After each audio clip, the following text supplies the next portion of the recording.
అందరికీ నమస్కారం అండి. పొంగళ్ళు ఎన్నో రకాలుగా చేసుకుంటాం బియ్యం పప్పు వాడి.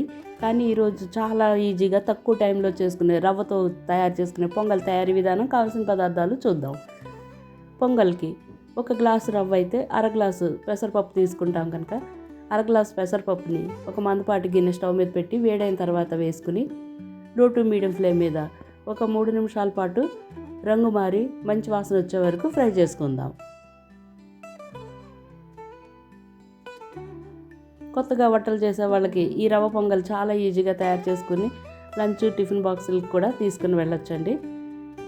ఇప్పుడు బాగా ఫ్రై అయిన పప్పుని శుభ్రంగా ఒక 2-3 సార్లు కడిగి దాన్ని ఒక గిన్నెలో వేసి మూత పెట్టి కుక్కర్లో పెట్టుకుని 5 విజిల్స్ వచ్చే వరకు ఉడికించుకుందాం. ఇప్పుడు ఒక గ్లాస్ మెజర్మెంట్తో తీసుకున్న రవ్వని పక్క నుంచి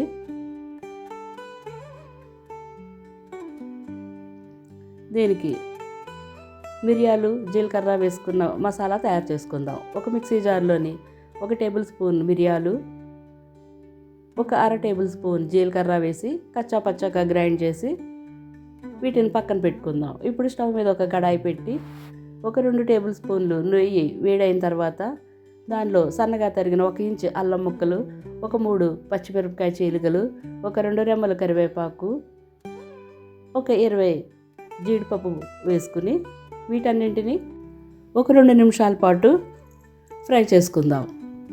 మనం ఎక్కువ పచ్చిమిరపకాయలు వాడట్లేదండి. పచ్చిమిరపకాయలు కారం అలానే వేసుకున్న మిరియాలు ఫ్రెష్గా గ్రైండ్ చేసుకున్నాం కనుక దానిలోని ఘాటుతోటి ఈ పొంగల్ చాలా చాలా బాగుంటుంది. కొత్తగా వంటలు నేర్చుకునే వాళ్ళు తప్పకుండా తయారు చేసుకునే ఈజియెస్ట్ పొంగల్ అని నేను చెప్తానండి.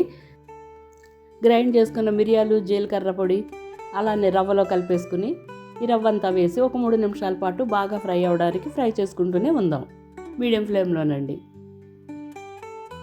మనం తీసుకున్న పప్పు రవ్వ కలిపి 1.5 గ్లాసులు అయినాయి. దానికి ఒక 4 గ్లాసులు నీళ్లు వేడి చేసుకుని పక్కన ఉంచుకున్నానండి.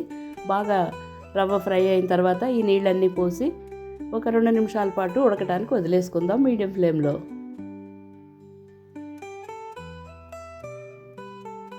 రెండు నిమిషాల తర్వాత ఇప్పటి వరకు మనం ఉప్పు వేసుకోలేదండి.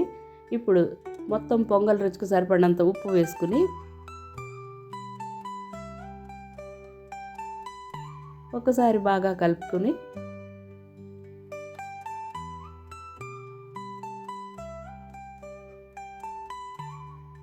దీనిపైన మూత పెట్టి ఒక 3 నిమిషాల పాటు ఉడికించుకుందాం.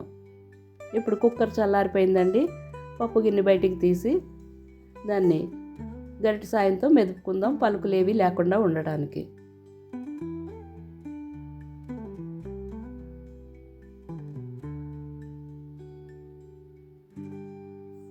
ఇలా మొత్తం పప్పు అంతా బాగా మెత్తగా అయిందండి. ఇప్పుడు 3 నిమిషాల తర్వాత మూత తీసి చూస్తే ఇంకొక 2 నిమిషాలకి పొంగల్ రెడీ అయిపోతుందండి. ఇప్పుడు మనం ఉడికిచ్చి ముద్ద చేసుకున్న పెసరపప్పు అంతా వేసి ఈ పొంగల్లో బాగా కలిసేలాగా కలుపుకుందాం. చెప్పడం మర్చిపోయానండి, నేను నీళ్లు వేసేటప్పుడే ఒక చిటికెడు పసుపు వేసాను కనుక మనకి పొంగల్ రంగు ఎల్లో కలర్లో కనిపిస్తుంది, లేదంటే వైట్గా ఉంటుంది. మీ ఇష్టం అండి, ఇది ఆప్షనల్. ఇలా బాగా పప్పు అంతా బాగా కలిసిందండి. ఇంకా పప్పు వేసాం కనుక మొత్తం దగ్గరగా అయిపోతుంది. అందుకు ఇప్పుడు ఇక స్టవ్ ఆఫ్ చేసేసుకుందామండి.